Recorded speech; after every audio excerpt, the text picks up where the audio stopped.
Hey everyone, this is Teresa from Base 10 Montessori, and today I wanted to show you one more practical life activity before we move on to some of the language lessons that we do in the Montessori classroom.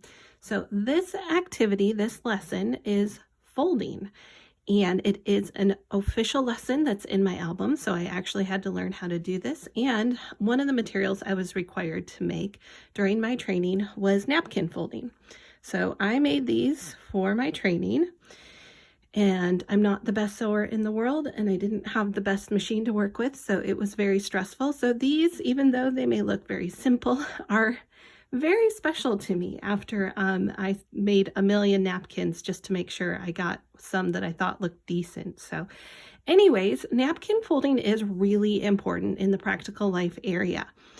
And it's important for development. And the reason why is that, first of all, like everything in the practical life area, we want to develop movement. We want to develop coordination. We want to develop the hands for writing and working.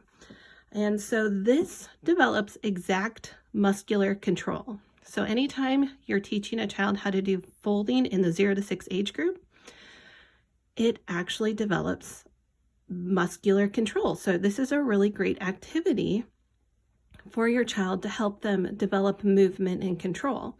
Now, it also can help develop the mathematical mind. We've talked about logic and sequence and all that stuff. What is this a preparation for? When you're folding things, when you're folding napkins, folding towels, what is that a preparation for? First of all, it's a preparation for origami, right? But that is also a preparation for geometry. So we're developing our skills to be able to do geometry later on.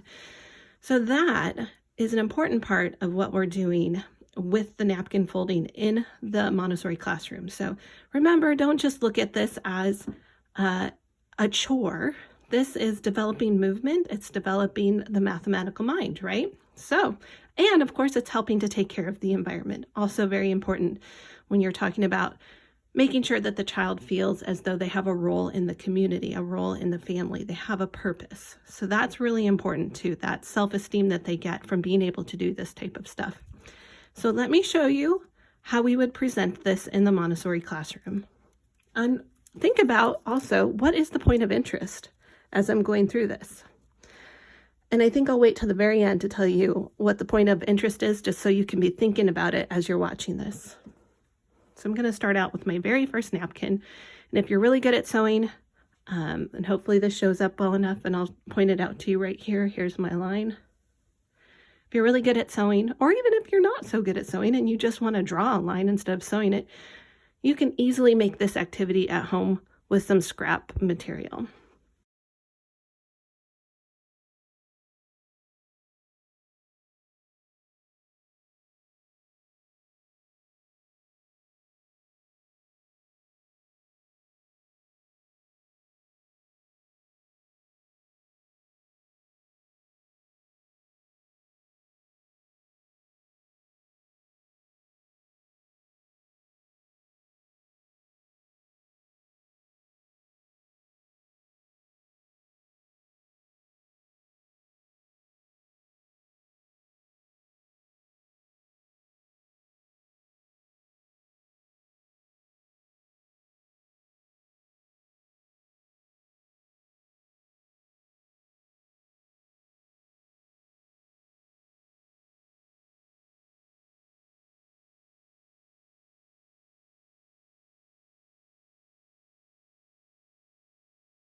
And now we have all of our folding variations, but there's still one napkin left, and there is a blank napkin left in the tray, and this one is just for the child to fold however they want. So once they've practiced the first 5 different types of folds, they can fold however they want with that last napkin. Now, as you can see, this one looks a little bit frumpy. That has more to do with my sewing skills than my folding skills, because this, if you don't sew into an exact square, it doesn't fold quite right.